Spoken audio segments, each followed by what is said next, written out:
Check, check, check, check, check. Probably mine. What it say? That's my little brother. That's my phone.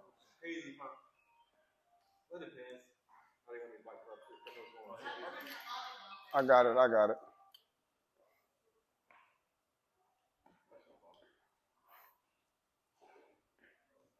Yo. What's up, nigga? Yeah. Call my other phone and he got it. Ask everybody where they meet up at. All right, cause Kid just called me too. So call Dirt Bike Kid and tell him where to go to. All right, all right, all right. When I'm done, where y'all meeting up at?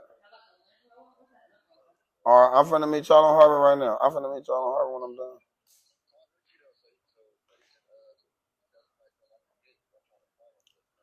All right, all right.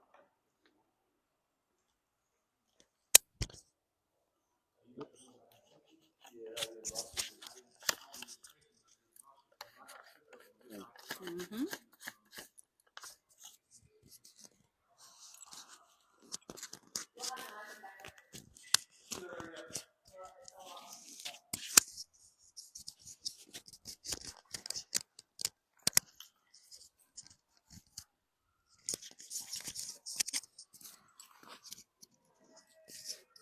Now it's gonna have a green light. Oh, okay, that turning up. Okay. All right, perfect.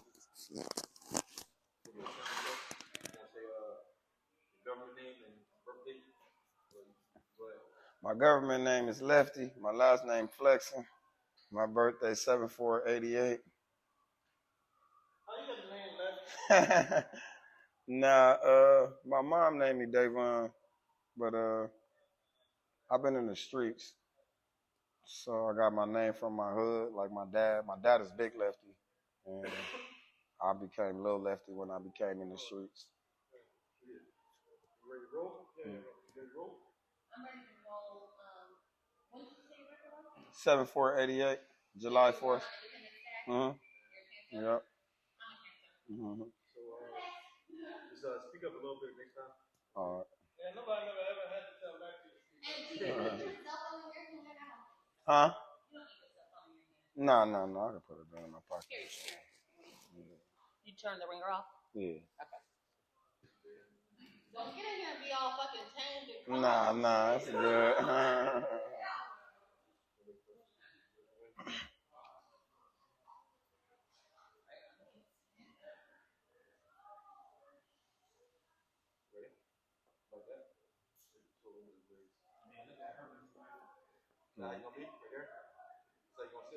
Yep. Lefty.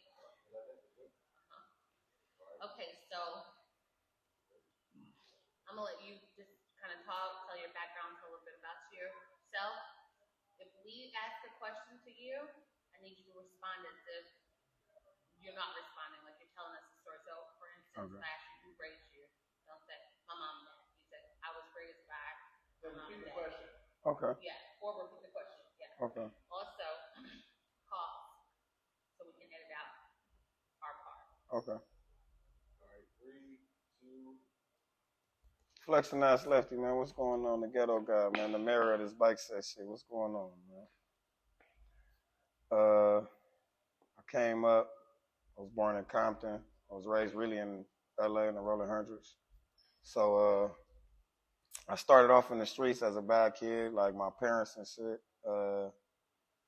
My dad used to be in the streets. He used to buy us go-karts and shit when we was little. So I had mini bikes and dirt bikes when I was a kid, and I always been addicted to speed. So when I was able to come up, when I was able to do my thing and my own program, my first car that I bought was an El Camino. And I remember I bought the El Camino and I ended up putting a motor in the car and I used to drive around LA. I used to love the pipes and shit. And once I did that, I was always into speed. And then, I don't know, like I grasped to the car scene because I was into the streets real bad at first. So the car scene kind of took me away from the streets a little bit. Then I kind of went from the cars and the bike scene started getting popular to me. So then when I started watching the bikes, I used to ride dirt bikes and mini bikes as a kid. So I'm like, man, I could ride that. And when I got the bike, it kind of took me in another direction because it was like the most expensive thing that I owned at the time in my life was the Harley. And I was so young. I was like, I think I was like 25 when I got my first bike. So I went to the Harley dealer and bought my first bike for like 32,000. And I pulled up. I thought I was the man on it. And I pulled up to the bikes, and everybody was like, "Man, you look like a cop on that motherfucker. Like you bought a police bike." So I'm like, "What?" I was so hurt. So then I had to end up getting into the, bike scene, and I started seeing how much that shit cost. I'm like, man, I can't afford this shit. I bought the wrong thing. So I end up falling in love with the bike set. So that's what really it it kind of detoured me from the streets, and that's what gave me my passion for it because like I was in love with the streets, like, and so when I got into the bike set, I fell in love with bikes because it took me away from the streets, and I needed something else to do besides just run the streets. So it took my time when I started learning the motors and building a bike. So I just ended up falling in love with it. So that was like my thing. Like then my mom, because I was raised in a house with my mom and dad. They was married together. Then they ended up getting a divorce and stuff. So I lived with my mom.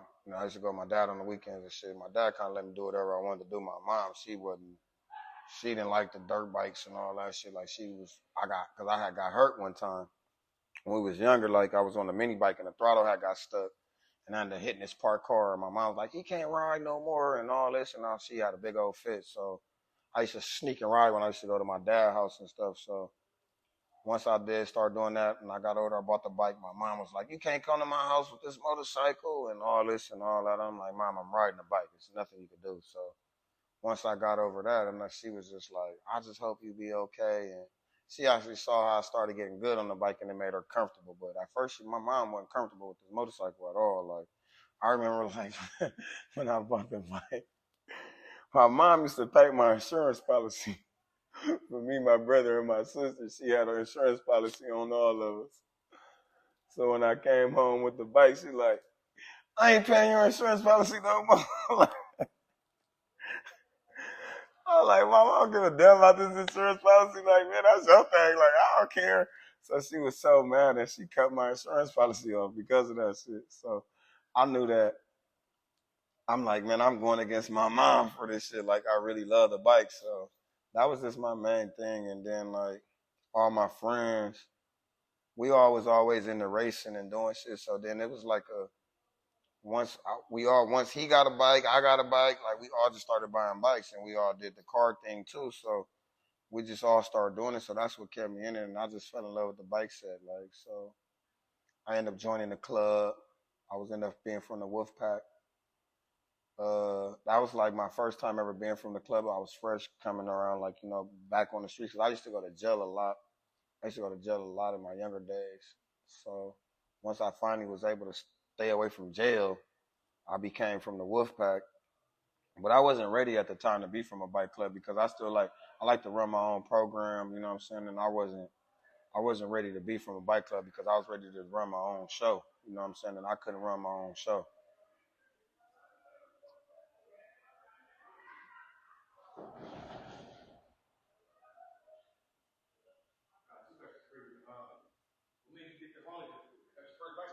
Yeah, my first bike was a Harley. What made you go so big for your first bike? And then second part of the question to that is, how long did you have that bike until you got a different bike? I had my first bike. Actually, when I came out there, I had a twin cam. So I didn't really get all the way into it because at the time, I just wanted it to look pretty and pipe. It was my first bike, so I didn't really get into it like how I'm into it now. So I had my first bike.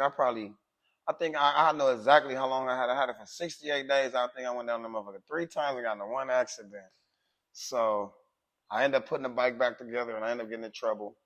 So I ended up going to jail. I actually bought my first bike from jail. So I bought my first bike. I was sitting in LA County. My partner Debo from Pasadena, he was, having pictures and shit and showing me he had Harleys and shit. And then I was just having a little money. I was going to end up coming home in like 6, 7 months. So I'm like, I'm going to go buy me a Harley. And I was end up popping shit with him. And I went on the phone and called the Harley dealer from jail. And they answered the phone and accepted the call. So I'm like, Oh, yeah, they called my people on three-way and everything. So I sent my people up there, and that's how I got my first bike. So once I did that, I probably had that bike for like, I say 68 days, I think. And I went down on it 3 times. I got hit off the motherfucker. I ended up re-putting it back together, and then I went to jail. So I came home. When I came home, I was riding a dirt bike. I had I was riding a dirt bike in the fucking in Lake Elsinore. Well, not Lake Elsinore, in fucking Paris. And I was on a quad, and I took the baskets off the quad. I was fixing the quad up. Like 12 bikes came down the street, and I'm trying to go ride with the white boys real quick, and jumped on my bike, and I forgot to put the baskets back on, and my foot slipped off the quad peg, and the quad broke my leg. So I couldn't walk for 10 months. So I couldn't ride no motorcycle for like 2 years after that. So I ended up selling all my bikes and shit after I broke my leg because I couldn't walk. Like I had to do like a bed rest for 23 hours a day for a month straight. Then the swelling went down on my leg, and I ended up getting a surgery, and I had to do a fucking rehab and shit. So I couldn't walk straight for 10 months. So I couldn't hold no bike up, like the weight of the bike. I couldn't hold it up on my right leg for like 2 years, so I didn't ride. And then I used to always want my partner KS bike. He had a Road King. I always wanted it. He never would sell it. He ended up blowing the motor up. He still wouldn't sell it to me. Then I ended up buying this Escalade truck. He loved the truck. Like him and his brother fell in love with this platinum Escalade I had bought, and they wanted the truck bad. And I'm like, I want that bike. He ended up calling my phone like, I'll give you some cash and a bike for that truck. I'm like, you lying. So I told me pull up. I pulled up on them. They had the cash, and the bike was sitting in the front. I'm like, shit, I want that bike. And I ended up buying the bike. So that's what got me back into the bike set for me when I broke my leg, because I didn't ride for years after that. And then once I got his bike, I ended up putting it back together, and shit, the M8 shit was out and the newer bike was out. So I ended up borrowing my partner bike, and I rode his bike. And literally the day I rode his bike, I let my little brother ride my Road King. I'm like, man, I ain't getting back on that shit. This thing riding like a Cadillac compared to them old bikes. But the day I took his bike, a car ran the red light and hit me.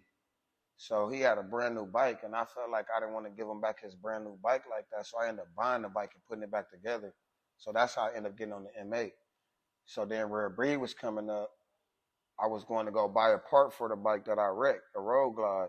I never had a Road Glide. I always had a Road King. That was like my favorite bike. I always had a Road King. So I was going to go buy the part for the Road Glide, and when I walked in there, they had this fucking blue Road King sitting on the front. I'm like, I'm leaving with this bike right here. So I ended up buying another Road King. I actually bought the bike for my girl at the time because she was like, she gonna ride. So I bought it for her, and I ended up putting pipe and cam and shit on there, make the bike loud, and she was scared of it. So I'm like, I can't take the bike now back. I bought it. So she was like, you can have it. So I ended up selling my Road Glide and went all in on that bike. But at the time, it was like, I just made a fast, small, it was like a little motor, 114. And it was fast. I was out here beating everybody. I went like 50 and 6 on that bike. So everybody started building bigger motors. So I didn't have a bigger motor at the time. I had a little motor. So at the time, I'm like, man, I'm finna sell this shit. I come with a bigger motor. I took another 2 years off because I ended up moving to Houston. I had to get my life together because once I got into this motorcycle shit, I just went motorcycle crazy. Forgot about all the real life, you know what I'm saying? So I had to get myself back together. I ended up moving to Houston. Then I came back home. When I came back home, everybody used to always talk crazy on Instagram about how to handle a bike and all this old shit. So I'm like, man, let me put together a bike real quick. I ended up buying my red and black Road Glide. I blew the motor up, put the motor together in 5 days. Came out and whooped everybody in Arizona. Nobody wouldn't give me a race. So I'm like, I just spent all this money on this motherfucking bike. I can't get a race. I'm about to sell this shit. Because I got 3 other bikes. So I end up selling the bike. Now everybody talking crazy again. So I'm like, I'm going to just pull my Road King out and show everybody what time it is. So, like, I just love the bike shit. So this is where it's at. Like, I'm the mayor of this shit. That's how I feel. I feel like I'm one of the best because everybody want to see me lose. Like, everybody want to see me lose. Like, so, you know, like, at the end of the day, to me, it's like I got the city waiting on my downfall. It's like half of the city want to see me win, the other half of the city want to see me fail. So I'm doing this shit for the half of the city that want to see me fail kind of more than I want to do it for the people that want to see me win. Because the people that want to see me win, they doing that shit because it's genuinely in them. The niggas who want to see me lose, they don't like the way I talk or the way I'm doing something. So I want to slap them in the face bad. So, you know what I'm saying? That's my main thing is about, like, the motherfuckers that's hating, I want to slap y'all in the face bad. So this is what I'm doing this shit for. Like, everything I'm doing it for the haters. You feel me? Because I feel like I support, like, like I said, when I was in the bike club, I supported everybody. I've been to everybody's annual, everybody's bike night, whatever you had to doing pertaining to this bike set, I supported it. So if you hating on me, I feel like you just don't like the way that I talk or I carry myself or the way I ride my bike. So I feel like, nigga, this shit for you. You feel me? So that's how I carry myself. Last thing, you said you lived in Houston, right? Yeah. Was you on ground out there? Yeah. Anybody out there you worried about? Nah, the fastest dude to me was out there. We was on the same team, my boy Ponto and Action Jackson. And then it's crazy because I beat Action Jackson twice. So, you know what I'm saying? That's my boy. He know what's up, though. Like, I got a lot of love for Action. You know, I loved him from, like, Lynn showed me so much of love out there and opened up hella doors for me. You feel me? Shout out to the turkey leg. That's my big bro. I love him to death. His wife, I love her to death. No, that's my family out there. But Action know what's up out there. Like, Lace know what's up, too. We fuck Lace up, too. You feel me? So it's like at the end of the day, like, they know. We went to Atlanta. They know us out there, them boys. To me personally, like, out my list right now, I want them Florida boys. The Florida boys be talking crazy like they the fastest. And I tell everybody right now, the fastest bike come from California. The fastest bikes on this Harley set come from LA. So who from this cat is going to give you a harder trouble? Who do you think? Honestly, I think Fatty and Leo is. Because Fatty really know how to ride. The thing about Fatty too, though, he's a mechanic, so he knows his bike. He could turn the radio off and hear a sound and be like, man, this shit running fucked up. So he know how to, and then he know how to ride. So he know when his bike is performing at its best, and then he know how to ride. So that's a good thing. You feel me? Then you got Leo. Like, Leo, one of my favorite dudes on the bike set, as far as a rider, as a jockey, because he consistent. And like me and him bumped heads a lot because I wanted to be great too. But I felt like I can't be great unless I beat some of these great people. You feel me? Like, so like even now from TAF, KS got to race me because he run the city. He the fastest in the city. I got to race him. There's niggas out here like Lil Hunt, like from Pasadena. They the fast. I'm not nobody if I don't beat these guys. If I keep beating up on the Cools and the Lunas and all them, those ain't nothing. Cool and Luna and them ain't shit. They barely, you know what I'm saying? They made they on the bike set. They lucky. They got bikes. But far as jockeys, them niggas ain't no jockeys. They just know how to make the bike go straight. You know what I'm saying? So I wanna beat Leo because he's at the top of the chart. Like, I wanna beat Fatty because Fatty's at the top of the chart. Like, the rest of them not at the top. Monsters are on the top of the chart more than Luna and Cool. You know what I'm saying? So at the end of the day, I'd rather Monster could get a race for me before them two niggas could. You know what I'm saying? So at the end of the day, like, it's like that. Like, I carry myself. I can't be the best in LA. I can't scream these things if I don't race the best. Like, when I went to the Oakland or when Oakland came out here, they jockey is black. He beat me. I beat him recently in Arizona. So it's like, that's what make me great and go to, because I'm going to race these big time, dog. I'm not finna sit and waste my time with the nobodies. Like, I had fun with them when I was on my 114, and I beat 50 people on that 114 in like 4 months. So I don't have to be wasting my time because it's like this now. If I lose, they got everything to gain. I don't have nothing to gain no more. Only how I'm against them if I knock off somebody that's a top dog. If I knock off one of these little dogs, then I just did it just to be doing it. You know what I'm saying? So, but if just so happen if I fuck up and they beat me, they got everything to gain.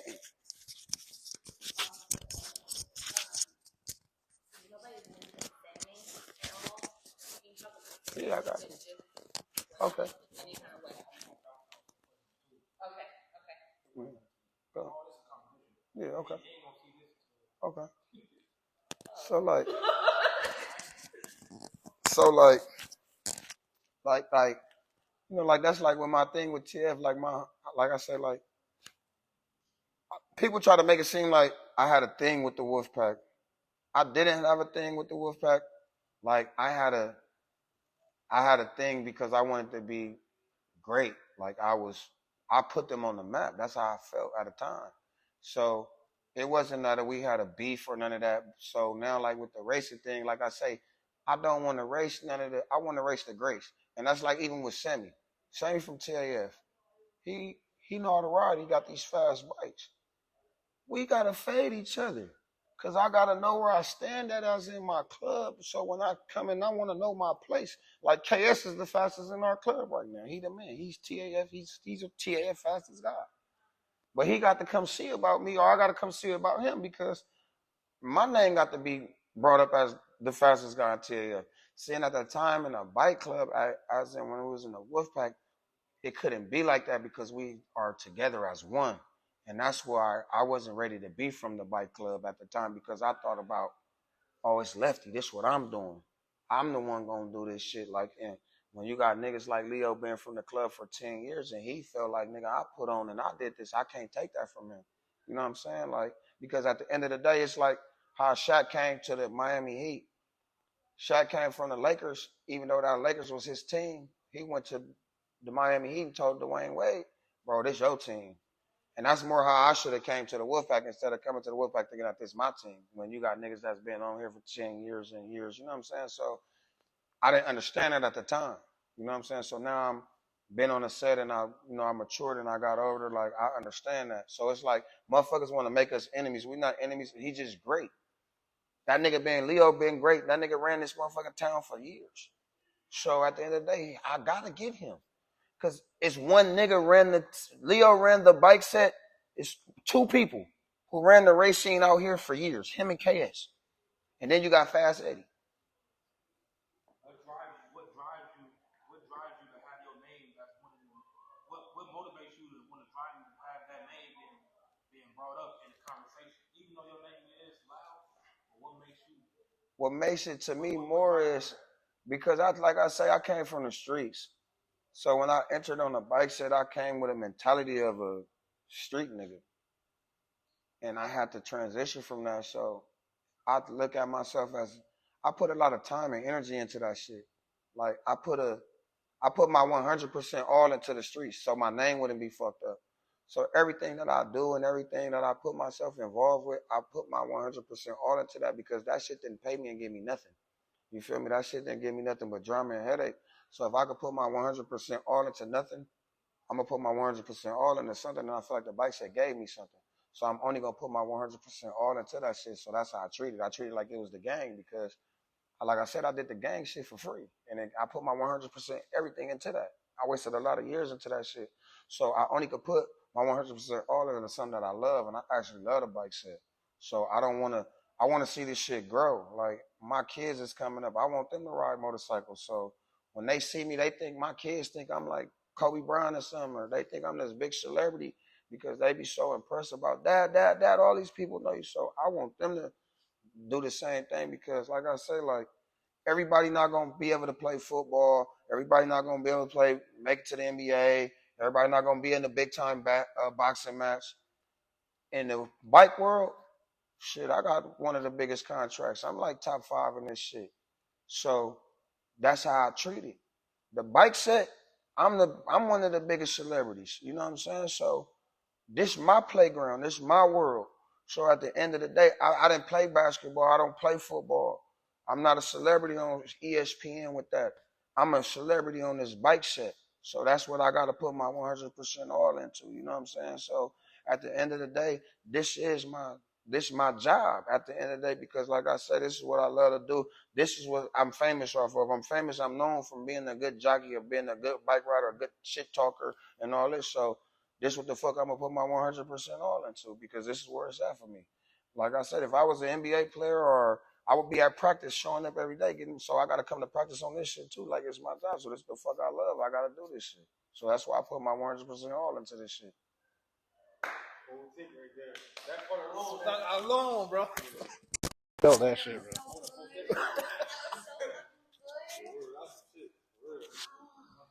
Come on, Leo.